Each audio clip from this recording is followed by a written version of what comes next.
हाँ जी, नमस्कार प्यारे कृषि योद्धाओं, मैं देवाराम सारन एक बार फिर से आप सबका सरोकार एग्री इंस्टीट्यूट के इस डिजिटल प्लेटफॉर्म पर हार्दिक स्वागत एवं अभिनंदन करता हूँ और आशा करता हूँ कि आप सब स्वस्थ होंगे, मस्त होंगे, अपने स्टडी में ज़बरदस्त तरीके से व्यस्त होंगे।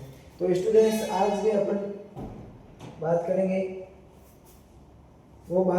स्टूडेंट्स जीपीबी की। अगर मैं बात करूं तो जीपीबी की अगर अपन बात करें जीपीबी 211 की, किसकी बात करें? जीपीबी 211 की बात करें, फंडामेंटल्स ऑफ जेनेटिक्स की बात करें तो इसके अपन ने वो 2 लेक्चर है वो हो गए थे। फर्स्ट लेक्चर के अंदर अपन ने वो pre and post Mendelian heredity पढ़े, यानी कि मेंडल से पहले और मेंडल के बाद में आनुवंशिकता के कौन कौन से सिद्धांत दिए गए उनके अपन ने स्टडी की थी। और अपन ने मेंडल के प्रमुख रूप से अपवाद थे उनके भी अपन ने बात की। फिर अपन सेकेंड लेक्चर के अंदर मेंडलियन हेरिडिटी कॉन्सेप्ट पढ़ा। अपन ने मेंडल ने आनुवंशिकता के सिद्धांत दिए थे, उन आनुवंशिकता के सिद्धांतों का वो अपन ने अध्ययन किया था। और आज के अंदर क्लास के अंदर अपन पढ़ेंगे डियर्स, वो आज अपना जो लेसन रहने वाला है वो रहेगा अपना dears study of model organism. किसकी बात करेंगे डियर्स? आज अपन बात करेंगे स्टडी ऑफ मॉडल ऑर्गेनिजम्स की। किसकी बात करेंगे? स्टडी ऑफ मॉडल ऑर्गेनिजम्स की बात करेंगे। और अपन मॉडल ऑर्गेनिजम्स की मैं बात करूं डियर्स, तो मॉडल ऑर्गेनिज्म के अंदर अपन Drosophila, Arabidopsis, garden pea, E coli and अपन माइस के बारे में चर्चा करेंगे। किसके बारे में चर्चा करेंगे? आज अपन वो प्रमुख रूप से मॉडल ऑर्गेनिज्म होते हैं, और मॉडल ऑर्गेनिज्म की वो अपन चर्चा करेंगे। मॉडल ऑर्गेनिज्म का अपन आज है वो अध्ययन करेंगे। इन मॉडल ऑर्गेनिज्म के अंदर मुख्य रूप से अपन एक तो माइस यानी चूहे का अपन चूहे के बारे में पढ़ेंगे। ई कोलाई जीवाणु होता है, ई कोलाई जीवाणु के बारे में अपन ई कोलाई बैक्टीरिया पढ़ेंगे। गार्डन पे यानी कि उद्यान मटर होता है, पाइसन सेटलाइम, उसकी अपन वो चर्चा करेंगे। उसके अलावा एरबिडोप्सिस और ड्रोसोफिला अपने जो मॉडल ऑर्गेनिजम्स हैं उन मॉडल ऑर्गेनिजम्स का है वो डीर्स अपन है वो अध्ययन करेंगे। सबसे पहले तो अपन बात करते हैं कि मॉडल ऑर्गेनिजम्स होते क्या हैं। उन मॉडल ऑर्गेनिजम्स की अपन डेफिनेशन की है वो बात करते हैं। किसकी बात करेंगे डियर्स? मॉडल ऑर्गेनिज्म के अपन डेफिनेशंस की है वो बात करेंगे। अगर मैं मॉडल ऑर्गेनिज्म की डेफिनेशंस की बात करूं, मॉडल ऑर्गेनिज्म ऐसे जीव होते हैं जिनका प्रयोग वैज्ञानिक अनुसंधानों में यह समझने के लिए करते हैं कि जटिल जैविक प्रक्रियाओं जैसे आनुवंशिकता, विकास, डेवलपमेंट, कोशिका द्रव्य, सेल फंक्शन आदि कैसे कार्य करते हैं, क्या होते हैं मॉडल ऑर्गेनिज्म की। अगर अपन बात करें स्टूडेंट्स मॉडल ऑर्गेनिजम्स की, तो मॉडल ऑर्गेनिजम्स में ऐसे जीव आते हैं, मॉडल ऑर्गेनिजम्स में ऐसे जीव आते हैं, इन जीवों के अंदर है वो वैज्ञानिक अनुसंधान कार्य करते हैं। क्या करते हैं? मॉडल ऑर्गेनिजम्स के अंदर ऐसे जीव आते हैं, उन जीवों के अंदर वैज्ञानिक होते हैं, वो वैज्ञानिक क्या करते हैं डियर्स? अनुसंधान कार्य करते हैं। क्या करते हैं? उनके ऊपर रिसर्च, अपने साइंटिस्ट होते हैं, वो साइंटिस्ट रिसर्च करने का कार्य करते हैं, रिसर्च करने का कार्य करते हैं। क्या करते हैं? मॉडल ऑर्गेनिजम्स के ऊपर विभिन्न साइंटिस्ट होते हैं, वैज्ञानिक होते हैं, वो रिसर्च करते हैं और उनके वो अध्ययन करते हैं। वो किस पर करते हैं डियर्स? वो आनुवंशिकता से रिलेटेड अध्ययन करते हैं, जेनेटिक्स से रिलेटेड अध्ययन करते हैं, डेवलपमेंट या विकास से रिलेटेड अध्ययन करते हैं, कोशिका क्रिया, सेल प्रोसेस क्या होता है, सेल रिएक्शंस क्या होती है उनका अध्ययन करते हैं, सेल फंक्शंस का है वो अपन जिन जीवों पर अध्ययन करते हैं उनको अपन किसके नाम से जानते हैं? मॉडल ऑर्गेनिजम्स के नाम से वो जानते हैं। तो अपन है वो प्रमुख रूप से अध्ययन किए जाने वाले मॉडल्स जीव है उनका अपन है वो आज स्टडी करेंगे।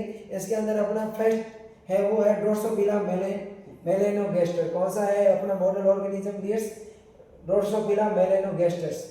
अध्ययन किए जाने वाले अपन है वो प्रमुख मॉडल जीव है, उन मॉडल जीवों की है वो अपन बात करेंगे, चर्चा करेंगे। इसमें फर्स्ट अपना है ड्रोसोफिला मेलेनोगैस्टर। कौन सा है? ड्रोसोफिला मेलेनोगैस्टर। अगर मैं ड्रोसोफिला मेलेनोगैस्टर की बात करूं तो इसको अपन फ्रूट फ्लाई के नाम से जानते हैं। किसके नाम से जानते हैं डियर्स?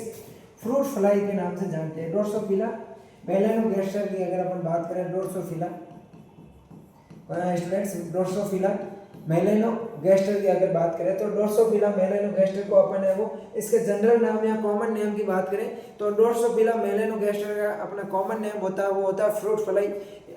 और इसका है वो मुख्य रूप से अध्ययन क्षेत्र है, इसके ऊपर आनुवंशिकता और डेवलपमेंट का अध्ययन किया गया है। इसके ऊपर मुख्य रूप से जेनेटिक्स और डेवलपमेंट का वो अध्ययन किया गया था। क्या अगर बात करें ड्रोसोफिला की तो जिसको अपन है वो ड्रोसोफिला मेलेनोगैस्टर के नाम से जानते हैं, फ्रूट फ्लाई होता है। और इस फ्रूट फ्लाई के ऊपर है मुख्य रूप से जेनेटिक्स और डेवलपमेंट से रिलेटेड अनुसंधान कार्य है वो किए गए, रिसर्च है वो इस पर किए गए थे। अगला है अपना एरबिडोप्सिस थैलाइना। क्या है स्टूडेंट्स? एरेबिडोप्सिस थैलाइना। क्या? एरेबिडोप्सिस थैलाइना। अगर मैं बात करूं एरेबिडोप्सिस थैलाइना की बात करूं तो ये सरसों का पौधा होता है, यानी कि थालाक्रेस होता है। ये जनरल में इसका सामान्य नाम, कॉमन नेम होता है वो सरसों का पौधा या थैलाक्रेस होता है। इसका अध्ययन में, इसके अंदर जो अध्ययन किया गया वो है प्लांट जेनेटिक्स का अध्ययन किया गया था। किसका अध्ययन किया था? प्लांट जेनेटिक्स या पादप आनुवंशिकी का अध्ययन किया गया था। किसका? पौधों की आनुवंशिकी का अध्ययन है वो किया गया था एरेबिडोप्सिस थैलाइना में। अगला है पाइसम सेटाइवम, जिसको अपन वो मटर बोलते हैं। मटर का पौधा या गार्डन पी के नाम से वो अपन, इसका कॉमन नेम है। इस पर है वो आनुवंशिकता के सिद्धांतों का अध्ययन किया था। मुख्य रूप से मेंडल ने सिद्धांत है वो इसी पर वो दिए थे। क्या? मेंडल थे doctor Gregor John Mendel. Gregor John Mendel ने वो पाइसम सेटाइवम के ऊपर है वो इसको मॉडल ऑर्गेनिज्म मान के वो इसके ऊपर आनुवंशिकता के सिद्धांत दिए थे। उसके बाद में अगला अपना मॉडल ऑर्गेनिज्म है वो है स्टूडेंट्स, मॉडल जीव है वो है अपना इचेरिया कोलाई, या जिसको अपन इकोलाई जीवाणु बोलते हैं। क्या बोलते हैं? इचेरिया कोलाई या इकोलाई बैक्टीरिया होता है। इस इचेरिया कोलाई का अध्ययन किया गया था, रिसर्च किया गया था, वो कोशिका विज्ञान का किया गया था।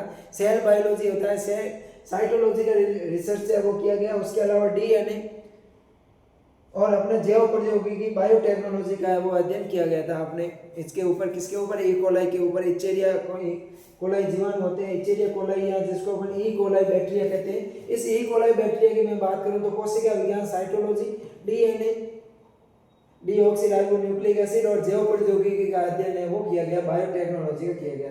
अगला है मस्कुलस, जिसको अपन है वो चूहा या हाउस माउस कहते हैं। क्या कहते हैं? मस्कुलस की बात करें तो मस्कुलस का कॉमन नेम होता है वो होता है हाउस माउस या चूहा बोलते हैं। इसके ऊपर है वो मानव आनुवंशिकी रोग अध्ययन किया गया। किसका अध्ययन किया गया? मानव आनुवंशिकी का किया गया। ह्यूमन जेनेटिक्स का अध्ययन है वो किया गया, मानव आनुवंशिकी। और अपने उसके अलावा रोग का है वो अध्ययन किया गया था। किसके ऊपर? माउस के ऊपर। तो अपन को ये पता चल गया कि अपने सिलेबस के अंदर कौन कौन से मॉडल ऑर्गेनिज्म है और इन मॉडल ऑर्गेनिज्म का कॉमन नेम और साइंटिफिक नेम क्या है और इसके ऊपर कौन कौन से क्षेत्र में है वो रिसर्च हुआ, उसकी अपन ने वो बात कर ली। अगर अपन मॉडल ऑर्गेनिज्म की बात करें तो इसके अंदर है वो अपने ड्रोसोफिला मेलेनोगास्टर है, ड्रोसोफिला मेलेनोगास्टर है, एरबिडोप्सिस थैलाइना है, उसके अलावा पाइसम सेटाइवम और इचेरिया कोलाई या जिसको अपन ई कोलाई बैक्टीरिया बोलते हैं, और मस्कुलस अपना घरेलू चूहा होता है। ये 5 मॉडल ऑर्गेनिज्म है या मॉडल जीव है। इनके बारे में अध्ययन को अपन को इसके ऊपर अध्ययन करना है, स्टडी करनी है और इसके बारे में अपन को है वो पढ़ना है।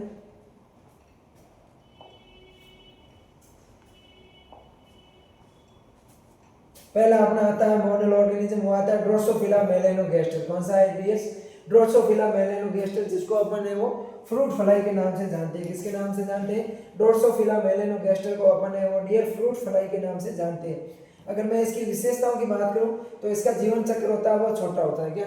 ड्रोसोफिला मेलेनोगास्टर जो कीट होता है, ये ड्रोसोफिला मेलेनोगास्टर कीट का जीवन चक्र होता है वो क्या होता है? छोटा होता है, लगभग 10 से 14 दिन का होता है। कितना होता है? लगभग 10 से 14 दिन का है वो, 1.5 से 2 सप्ताह का होता है। 1.5 से 2 सप्ताह का है वो इसका जीवन चक्र होता है। ड्रोसोफिला मेलेनोगास्टर का जीवन चक्र छोटा होता है। उसके अलावा इसका जीनोम छोटा होता है और ज्ञात होता है। क्या होता है? अगर अपन जीनोम की बात करें डियर्स तो जीनोम होता है, जीनोम क्या होता है इस जीनोम के बारे में अपन है वो नेक्स्ट लेक्चर पढ़ेंगे, तो वहां पर अपन है वो विस्तृत रूप से वो इसके बारे में चर्चा करेंगे। तो इनका जीनोम होता है वो छोटा होता है तथा क्या होता है? ज्ञात होता है। इस जीनोम में वो अपन को ज्ञात है वैज्ञानिकों को अनेक संततियां है वो देती है। क्या है? इसकी विभिन्न अनेक संततियां है, एक वर्ष के अंदर है अनेक संततियां, और इससे भी संतति प्राप्त होती है वो अनेक संततियां प्राप्त होती है। ड्रोसोफिला मेलेनोगास्टर के 4 जोड़े गुणसूत्र पाए जाते हैं। इसके अंदर गुणसूत्रों की बात करें 2n बराबर कितने पाए जाते हैं? 8 पाए जाते हैं। कितने पाए जाते हैं? ड्रोसोफिला मेलेनोगास्टर के अंदर गुणसूत्रों की संख्या की बात करें तो इसके अंदर गुणसूत्र है वो 8 पाए जाते हैं। अब अपन इसके बात करते हैं उपयोगी कि इसका उपयोग है वो कहाँ किया गया है?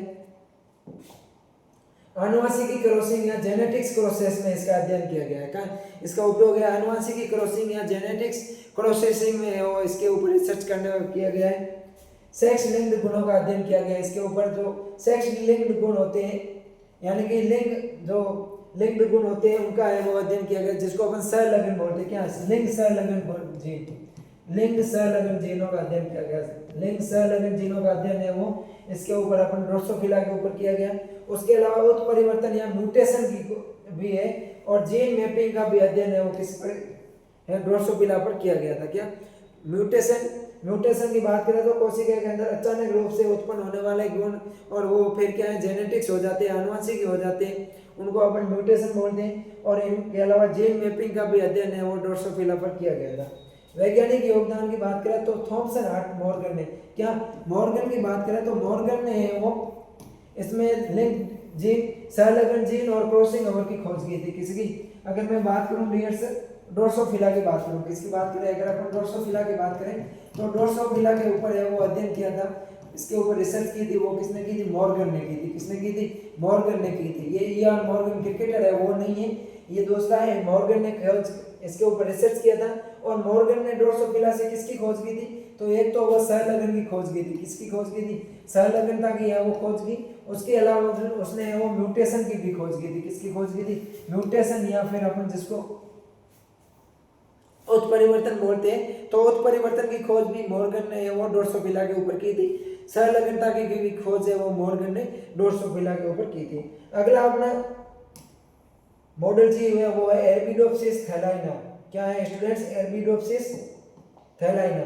एरबिडोप्सिस थैलाइना, या जिसको अपन थालेक्लेस के नाम से जानते हैं। किसके नाम से जानते हैं डियर, थालेक्लेस के नाम से जानते हैं। छोटा जिनाम होते हैं और इसमें 5 गुणसूत्र होते हैं। कितने होते हैं डियर्स, गुणसूत्रों की बात करें तो इसके अंदर 5 होते हैं। इसका जीनोम होता है वो छोटा होता है, इनका विकास होता है वो शीघ्र होता है, और जीवन चक्र लगभग छोटा होता है, लगभग 6 सप्ताह का होता है। कितना होता है, जीवन चक्र होता है वो 6 सप्ताह का होता है, लगभग 40 से 42 दिन का होता है। कितना होता है, 40 से 42 दिन का होता है।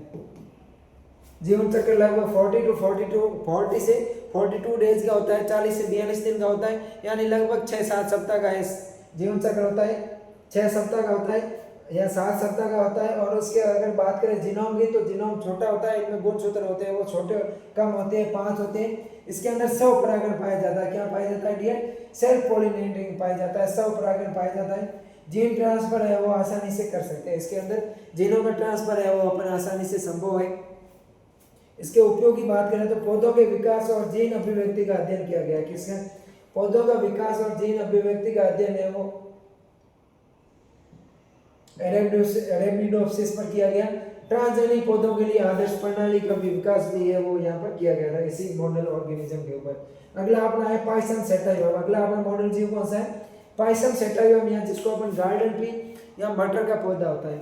इसकी विशेषताओं की बात करें तो इसमें स्पष्ट विरोधी लक्षण होते हैं। क्या होते हैं, इसके अंदर स्पष्ट विरोधी लक्षण पाए जाते हैं। यह स्वपरागित है, सेल्फ पॉलिनेटेड क्रॉप्स है, पीढ़ियों का है वो आसानी से इसका पालन पोषण कर सकते हैं। ग्रेगर जॉन मेंडल के द्वारा मटर के पौधे पर प्रयोग किया गया था। किसके द्वारा, ग्रेगर जॉन मेंडल थे, जिसको अपन फादर ऑफ जेनेटिक्स बोलते हैं, आनुवंशिकी विज्ञान का जनक बोलते हैं। इनका द्वारा है वो मटर के पौधे के ऊपर है वो अध्ययन किया गया था। आनुवंशिकता के 3 नियमों की खोज भी है वो मेंडल ने की थी। अगला है इचेरिया कोलाई या ई कोलाई बैक्टीरिया। ये क्या है, एक जीवाणु होता है, बैक्टीरिया होता है, और इसकी विशेषताओं की बात करें तो इसमें सरल एक कोशिकीय जीव होता है। क्या होता है डियर्स, ये इचेरिया कोलाई या ई कोलाई जीवाणु होता है, ये सरल एक कोशिकीय जीवाणु होता है। क्या होता है, एक कोशिकीय बैक्टीरिया होता है। ये अत्यंत तेजी से वृद्धि करता है और 20 मिनट में विभाजन हो जाता है। क्या करता है, इसकी वृद्धि दर होती है वो तेज होती है। क्या होती है स्टूडेंट्स, इसकी वृद्धि दर होती है वो तेज होती है, और लगभग 20 मिनट के अंदर है ये विभाजन कर लेता है। क्या, इसके कोशिका विभाजन होता है वो कितने मिनट के अंदर हो जाता है, लगभग 20 मिनट के अंदर कोशिका विभाजन हो जाता है। और आनुवंशिक परिवर्तन आसान होता है, ट्रांसफॉर्मेशन और ट्रांसडेसिंग। क्या, आनुवंशिक परिवर्तन ट्रांसफॉर्मेशन और ट्रांसडेसिंग है वो इसमें आसानी से होता है। इसका उपयोग है वो डीएनए प्रतिकृतिकरण या डीएनए रेप्लिकेशन तथा डीएनए ट्रांसक्रिप्शन में किया गया था। कब, डीएनए रेप्लिकेशन और डीएनए ट्रांसक्रिप्शन के प्रयोग किए गए थे इसके ऊपर। प्लाज्मिड तकनीक, रिकॉम्बिनेट डीएनए तकनीक का भी है वो इसके ऊपर अध्ययन किया गया था, रिसर्च किया गया था ई कोलाई जीवाणु के ऊपर। इंसुलिन जैसे जैविक उत्पादों के संश्लेषण में ये महत्वपूर्ण भूमिका निभाता है।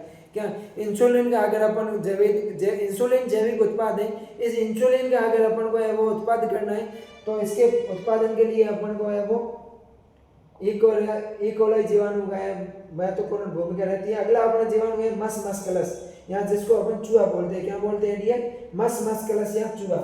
अगर मस मस्कुलस की बात करें तो इसे मानव के समान जीनोम संरचना होती है। क्या, अगर मैं डियर से बात करूँ चूहा की, तो चूहा के अंदर है, चूहे के अंदर मानव के समान जीनोम संरचना होती है और चूहे का जीवन चक्र छोटा होता है, लगभग 6 से 8 सप्ताह का होता है। चूहे के जीवन चक्र की बात करें तो कितना होता है, लगभग 6 से 8 सप्ताह का चूहा जीवन चक्र होता है और चूहे के अंदर जीनोम पाए जाते हैं वो लगभग मानव के समान पाए जाते हैं। चूहे का अपन प्रयोगशाला में आसानी से वो पाल सकते हैं। चूहे का उपयोग है वो मानव आनुवंशिकी और बीमारियों का अध्ययन करने के लिए किया गया है। किसमें? चूहे का उपयोग अपन मुख्य रूप से मानव आनुवंशिकी तथा मानव बीमारियों के अध्ययन में करते हैं।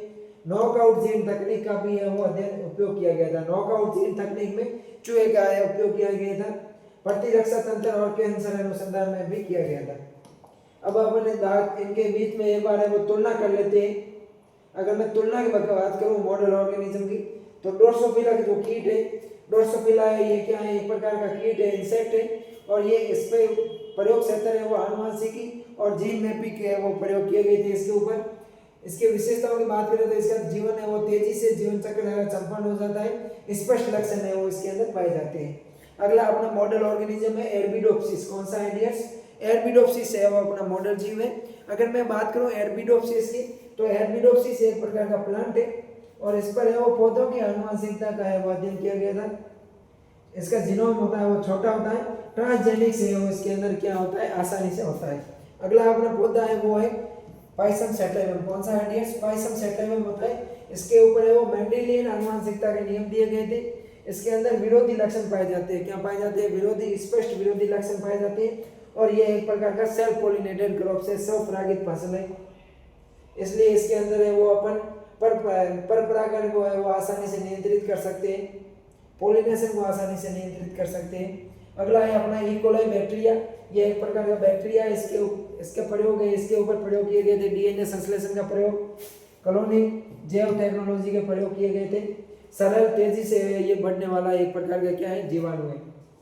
अगला है मस्कुलस स्तनधारी है। क्या है डियर्स?